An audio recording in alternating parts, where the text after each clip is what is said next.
Voltei. Vamos continuar a leitura aqui do nosso livro, O Poder do Agora, capítulo 2.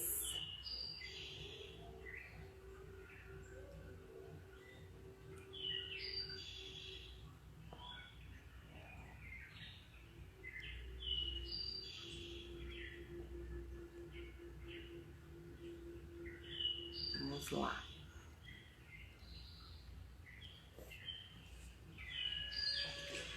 O subtítulo aqui que a gente parou,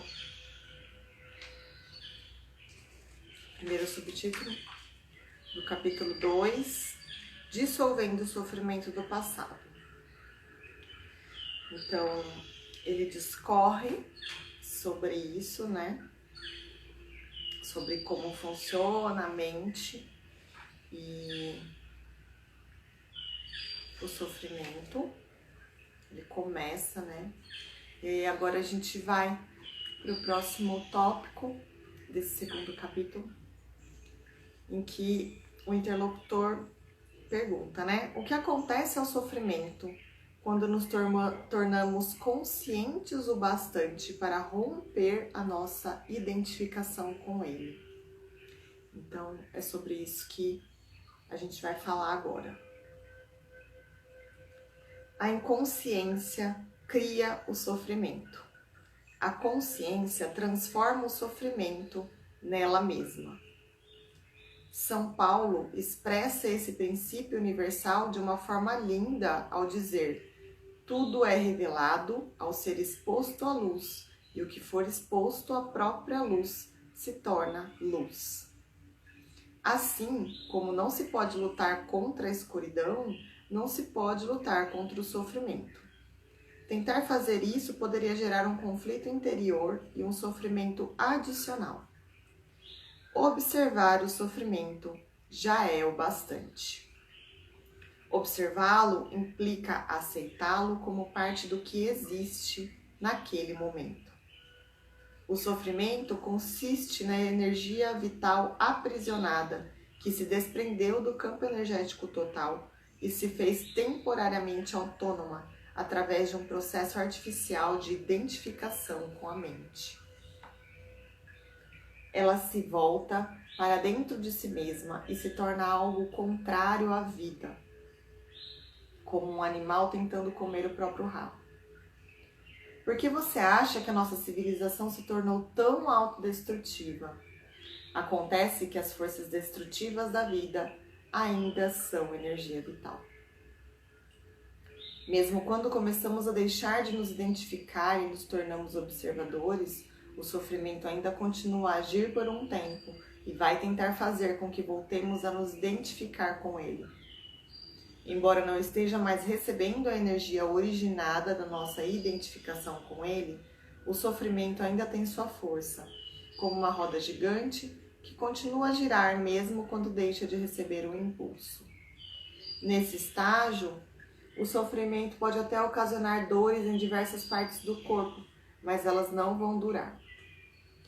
Esteja presente, fique consciente, vigie o seu espaço interior. Você vai precisar estar presente e alerta para ser capaz de observar o sofrimento de um modo direto e sentir a energia que emana dele. Agindo assim, o sofrimento não terá força para controlar o seu pensamento. No momento em que seu pensamento se alinha com o campo energético do sofrimento, você está se identificando com ele e, de novo, alimentando-o com seus pensamentos.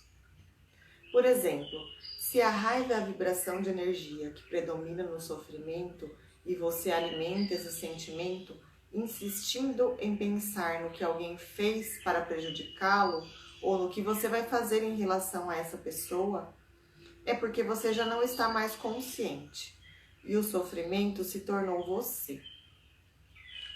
Onde existe raiva, existe sempre um sofrimento oculto.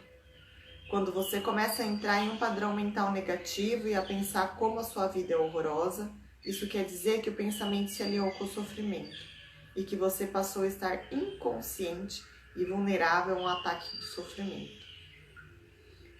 Utilizo a palavra inconsciência no presente contexto para significar uma identificação com um padrão mental ou emocional.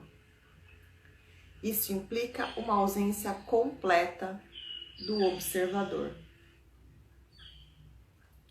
Manter-se em um estado de alerta consciente destrói a ligação entre o sofrimento e o mecanismo do pensamento e aciona o processo de transformação. É como se o sofrimento se tornasse o combustível para a chama da consciência, resultando em um brilho de mais intensidade. Esse é o significado esotérico da antiga arte da alquimia, a transformação do metal não precioso em ouro, do sofrimento em consciência. A separação interior cicatriza e você se torna inteiro outra vez. Cabe a você, então, não criar um sofrimento adicional. Resumindo o processo, concentre a atenção no sentimento dentro de você. Reconheça que é o sofrimento. Aceite que ele esteja ali. Não pense a respeito. Não permita que o sentimento se transforme em pensamento. Não julgue nem analise. Não se identifique com o sentimento. Esteja presente e observe o que está acontecendo dentro de você. Perceba não só o sofrimento emocional, mas também a presença de alguém que observa, o observador silencioso. Esse é o poder do agora, o poder da sua própria presença consciente. Veja então o que acontece. Em inúmeras mulheres, o sofrimento manifesta-se, em particular, no período anterior ao fluxo menstrual. Mais adiante, comentarei as razões pelas quais isso acontece. No momento, o importante é que você seja capaz de estar alerta e presente quando o sofrimento aparecer e de observar o sentimento, em vez de se deixar dominar por ele. Essas atitudes proporcionam uma oportunidade para a mais poderosa das práticas espirituais e tornam possível uma rápida transformação de todo o passado. Então agora ele começa outro subtítulo. Eu vou continuar com esse subtítulo porque é bem curtinho, tá bom? Esse próximo subtítulo é a identificação do ego com o sofrimento. Bem importante, né? Mas é bem curtinho, dá uma página só. Vamos lá, abram seus sentidos. A identificação do ego com o sofrimento. O processo que acabei de descrever é extremamente poderoso, embora simples. Poderia ser ensinado a uma criança, e tenho a esperança de que um dia será uma das primeiras coisas a serem aprendidas na escola.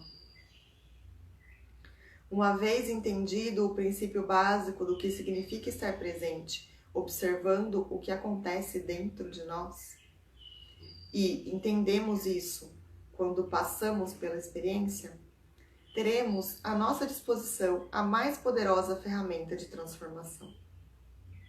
Não nego que podemos encontrar uma forte resistência interna, tentando nos impedir de pôr um fim à identificação com o sofrimento. Isso acontecerá particularmente se tivermos vivido intimamente, identificados com o sofrimento emocional durante a maior parte da vida e se tivermos investido nele uma grande parte ou mesmo todo o nosso sentido de eu interior. Isso significa que construímos um eu interior infeliz por conta do nosso sofrimento e acreditamos que somos essa ficção fabricada pela mente. Nesse caso, nosso medo inconsciente de perder a identidade vai criar uma forte resistência a qualquer forma de não identificação. Em outras palavras, você preferiria viver com o sofrimento, ser o sofrimento, assaltar para o desconhecido, correndo o risco de perder o seu infeliz, mas familiar eu interior. Se esse é o seu caso, observe a resistência dentro de você. Observe o seu apego ao sofrimento. Esteja muito alerta. Observe como é estranho ter prazer em ser infeliz. Observe a compulsão de falar ou pensar a esse respeito. A resistência deixará de existir se você torná-la consciente. Poderá então dar atenção ao sofrimento, estar presente como testemunha e iniciar a transformação. Só você pode fazer isso. Ninguém pode fazer por você. Mas caso tenha bastante sorte para encontrar alguém intensamente consciente, se puder estar com essa pessoa e juntar-se a ela no estado de presença, isso poderá ser de grande utilidade, acelerando o processo. Se isso acontecer, a sua própria luz logo brilhará mais forte. Quando colocamos um pedaço de lenha que tenha começado a queimar há pouco tempo, perto de outro que está queimando vigorosamente, e depois separamos os dois novamente, o primeiro tronco passará a queimar com uma intensidade muito maior. Afinal de contas, é o mesmo fogo. Ser um fogo dessa natureza é uma das funções de um mestre espiritual. Alguns terapeutas estão aptos a preencher essa função, desde que tenham alcançado um ponto além do nível de consciência e sejam capazes de criar e sustentar um estado de presença intensa e consciente enquanto estiverem trabalhando com você. Então, por hoje é essa leitura. Amanhã a gente começa um próximo subtítulo. Muito importante também, o próximo subtítulo é A Origem do Medo.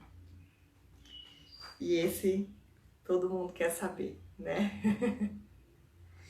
Então, eu espero que essas palavras façam parte das células de vocês. Voltem no vídeo e ouçam novamente. Essa é sempre a minha sugestão para vocês, porque a gente capta alguns detalhes a mais na segunda ou terceira vez que a gente ouve.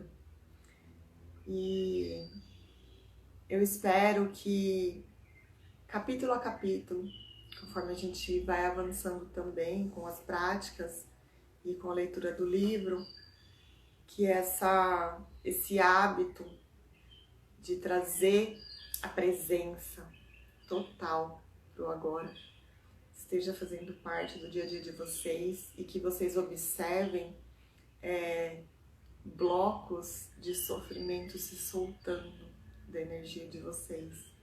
Para mim foi assim. E é a cada dia, porque eu aprendo mais e mais e mais a cada dia. Não é porque eu já tenho um tempo aí meditando, tenho um tempo cultivando presença, trabalhando isso, que eu parei de aprender. Pelo contrário, o aprendizado é contínuo e seria muito legal se vocês integrassem essa informação também, que o aprendizado ele é contínuo, mesmo de um único e repetido tema. A gente sempre pode aprender mais sobre aquilo. Então, gratidão pela presença de vocês aqui, e a presença não só física e não só mental, mas intencional e de total entrega mesmo. Até amanhã, 8h30. Abraço de alma. Tchau, tchau.